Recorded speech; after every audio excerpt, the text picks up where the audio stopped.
Paulo, apóstolo enviado, não da parte de homens, nem por meio de pessoa alguma, mas por Jesus Cristo e por Deus Pai, que o ressuscitou dos mortos, e todos os irmãos que estão comigo. Às igrejas da Galácia. A vocês, graça e paz da parte de Deus, nosso Pai, e do Senhor Jesus Cristo, que se entregou a si mesmo por nossos pecados, a fim de nos resgatar desta presente era perversa, segundo a vontade de nosso Deus e Pai, a quem seja a glória para todo sempre. Amém. Não há outro evangelho. Admiro-me de que vocês estejam abandonando tão rapidamente aquele que os chamou pela graça de Cristo, para seguirem outro evangelho, que na realidade não é o evangelho. O que ocorre é que algumas pessoas que estão perturbando, querendo perverter o evangelho de Cristo. Mas ainda que nós, ou um anjo dos céus, pregue um evangelho diferente daquele que lhe pregamos, que seja amaldiçoado. Como já dissemos, agora repito: se alguém lhes anuncia um evangelho diferente daquele que já receberam, que seja amaldiçoado. Acaso busco eu agora a aprovação dos homens ou a de Deus? Ou estou tentando agradar a homens? Se eu ainda estivesse procurando agradar a homens, não seria servo de Cristo. Paulo, chamado por Deus. Irmãos, quero que saibam que o evangelho por mim anunciado não é de origem humana. Não o recebi de pessoa alguma, nem me foi ele ensinado. Ao contrário, eu o recebi de Jesus Cristo por revelação. Vocês ouviram qual foi o meu procedimento no judaísmo, como perseguia com violência a Igreja de Deus, procurando destruí-la. No judaísmo, eu superava a maioria dos judeus da minha idade e era extremamente zeloso das tradições dos meus antepassados. Mas Deus me separou desde o ventre materno e me chamou por sua graça, quando lhe agradou revelar o seu Filho em mim, para que eu o anunciasse entre os gentios. Não consultei pessoa alguma, tampouco subi a Jerusalém para ver os que já eram apóstolos antes de mim. Mas de imediato parti para a Arábia e voltei outra vez a Damasco.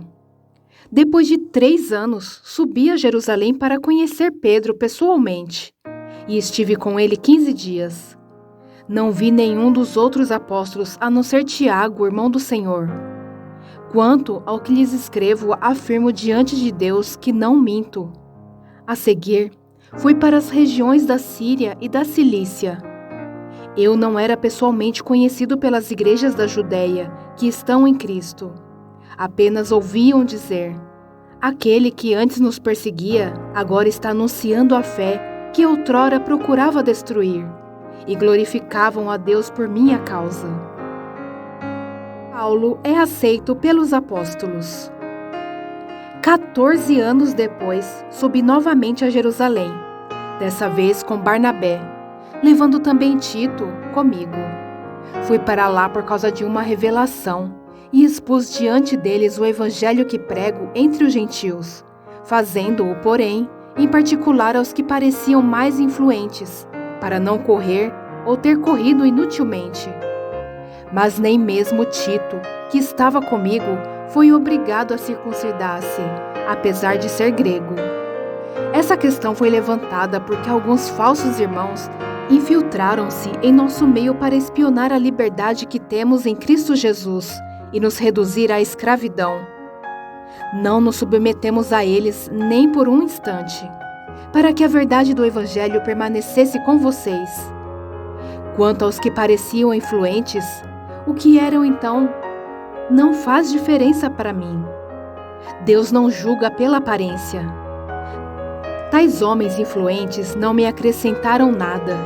Ao contrário, reconheceram que a mim havia sido confiada a pregação do Evangelho aos incircuncisos, assim como a Pedro, aos circuncisos.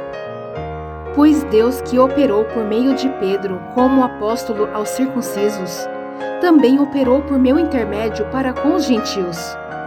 Reconhecendo a graça que me fora concedida, Tiago, Pedro e João, tidos como colunas, estenderam a mão direita a mim e a Barnabé em sinal de comunhão.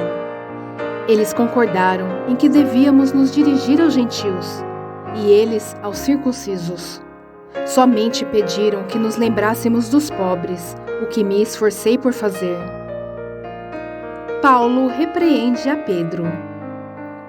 Quando, porém, Pedro veio a Antioquia, enfrentei-o face a face, por sua atitude condenável. Pois antes de chegarem alguns da parte de Tiago, ele comia com os gentios. Quando, porém, eles chegaram, afastou-se e separou-se dos gentios, temendo os que eram da circuncisão. Os demais judeus também se uniram a ele nesta hipocrisia, de modo que até Barnabé se deixou levar.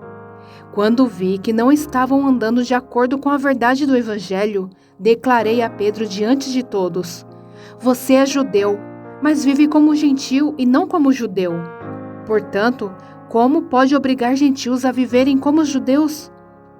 Nós, judeus de nascimento e não gentios pecadores, sabemos que ninguém é justificado pela prática da lei, mas mediante a fé em Jesus Cristo. Assim, nós também cremos em Cristo Jesus para sermos justificados pela fé em Cristo, e não pela prática da lei, porque pela prática da lei ninguém será justificado.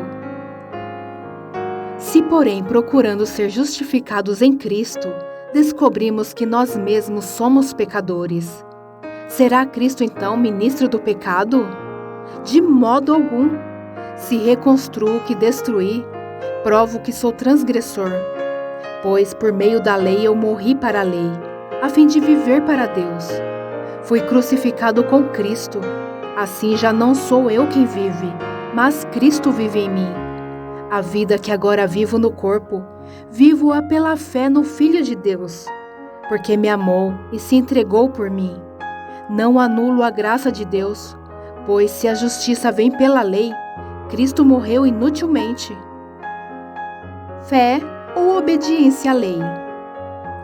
Ó Gálatas insensatos, quem os enfeitiçou?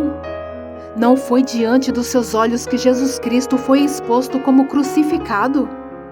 Gostaria de saber apenas uma coisa: foi pela prática da lei que vocês receberam o Espírito, ou pela fé naquilo que ouviram? Será que vocês são tão insensatos que, tendo começado pelo Espírito, querem agora se aperfeiçoar pelo esforço próprio? Será que foi inútil sofrerem tantas coisas?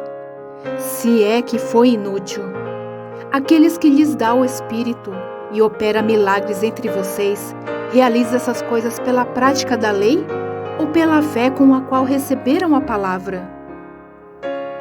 Considerem o exemplo de Abraão. Ele creu em Deus e isso lhe foi creditado como justiça. Estejam certos, portanto, de que os que são da fé, estes é que são filhos de Abraão. Prevendo a Escritura que Deus justificaria os gentios pela fé, anunciou primeiro as boas novas a Abraão.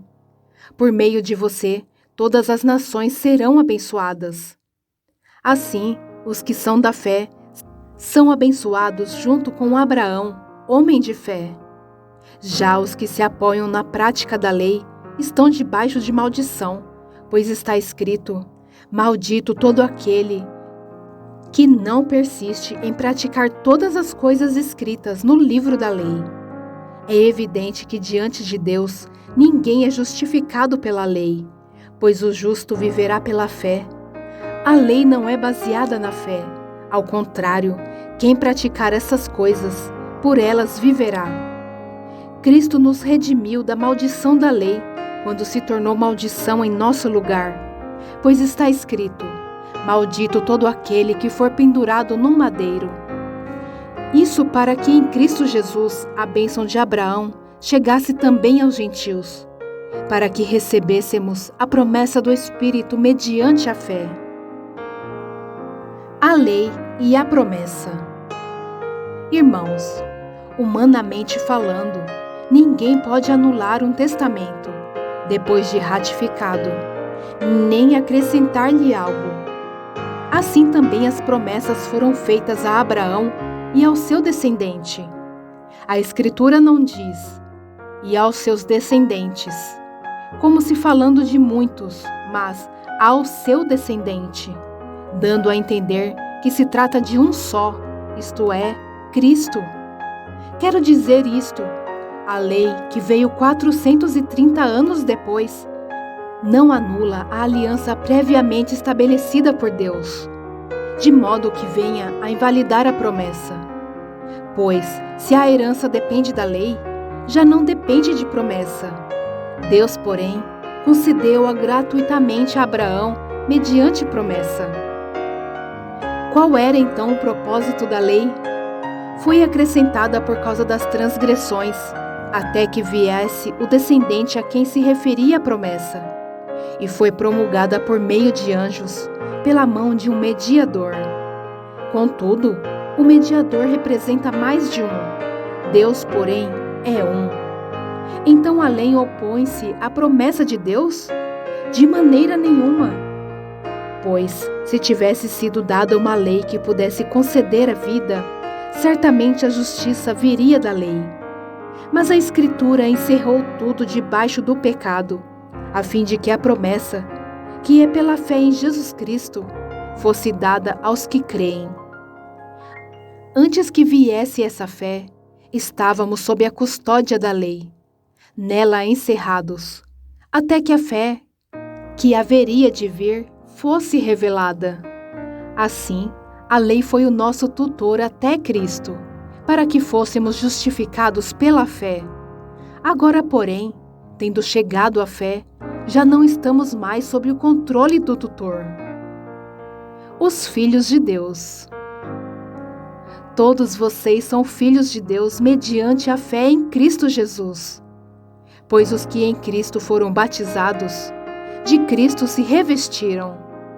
Já não há judeu nem grego, escravo nem livre, homem nem mulher, pois todos são um em Cristo Jesus. E se vocês são de Cristo, são descendência de Abraão e herdeiros segundo a promessa. Digo, porém, que enquanto o herdeiro é menor de idade, em nada difere de um escravo, embora seja dono de tudo. No entanto, ele está sujeito a guardiães e administradores até o tempo determinado por seu pai. Assim também nós, quando éramos menores, estávamos escravizados aos princípios elementares do mundo.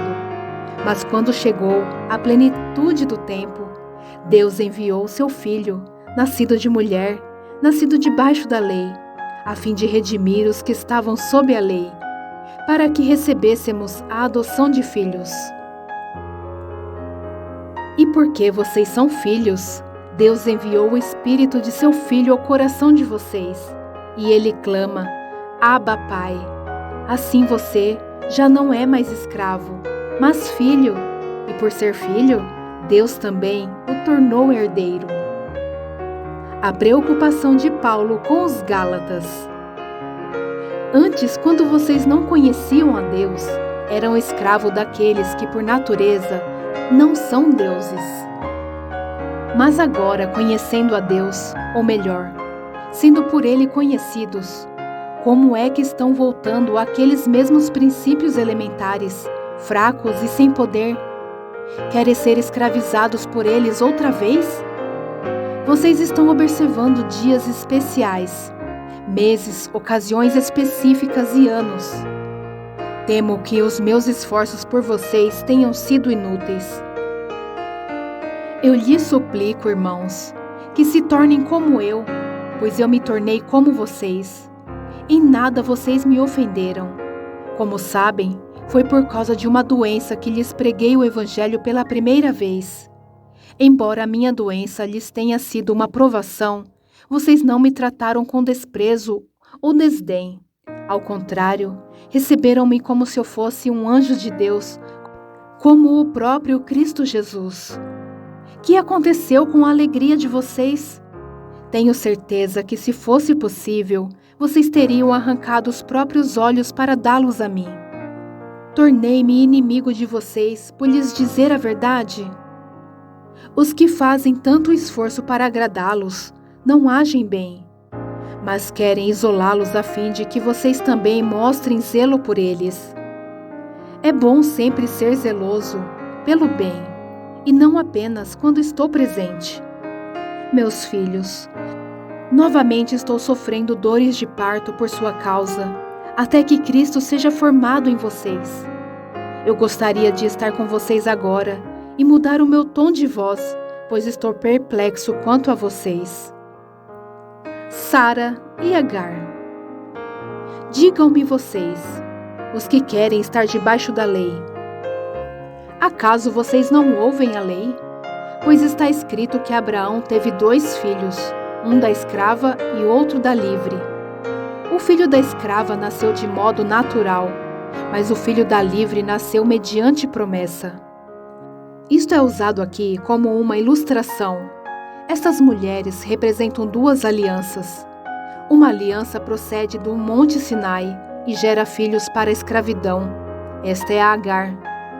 Agar representa o Monte Sinai, na Arábia, e corresponde à atual cidade de Jerusalém, que está escravizada com seus filhos.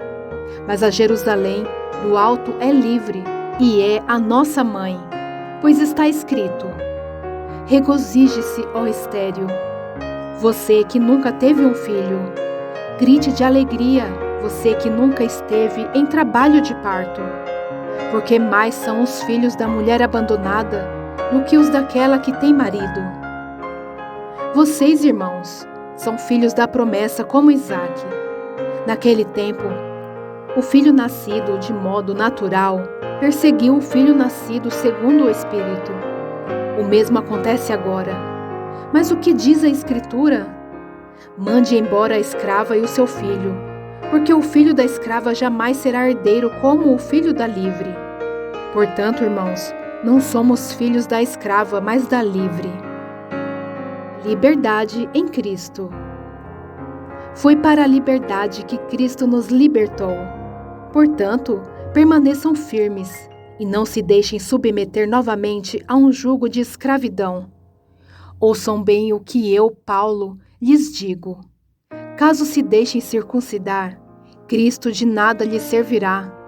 De novo declaro a todo homem que se deixa circuncidar, que está obrigado a cumprir toda a lei. Vocês, que preocupam ser justificados pela lei, separam-se de Cristo, caíram da graça, pois é mediante o Espírito que nós aguardamos pela fé a justiça, que é nossa esperança. Porque em Cristo Jesus, nem circuncisão, nem incircuncisão tem efeito algum, mas sim a fé que atua pelo amor. Vocês corriam bem. Quem os impediu de continuar obedecendo à verdade? Tal persuasão não provém daquele que os chama. Um pouco de fermento leveda toda a massa. Estou convencido no Senhor de que vocês não pensarão de nenhum outro modo. Aqueles que os perturba, seja quem for, sofrerá a condenação. Irmãos, se ainda estou pregando a circuncisão, por que continuo sendo perseguido? Nesse caso, o escândalo da cruz foi removido. Quanto a esses que os perturbam, quem dera que se castrassem. Irmãos, vocês foram chamados para a liberdade, mas não usem a liberdade para dar ocasião à vontade da carne. Ao contrário, sirvam uns aos outros mediante o amor. Toda a lei se resume num só mandamento: ame o seu próximo como a si mesmo. Mas se vocês se mordem e se devoram uns aos outros, cuidado para não se destruírem mutuamente. Vida pelo Espírito. Por isso digo, vivam pelo Espírito, e de modo nenhum satisfarão os desejos da carne. Pois a carne deseja o que é contrário ao Espírito, e o Espírito o que é contrário à carne. Eles estão em conflito um com o outro, de modo que vocês não fazem o que desejam. Mas se vocês estão guiados pelo Espírito, não estão debaixo da lei.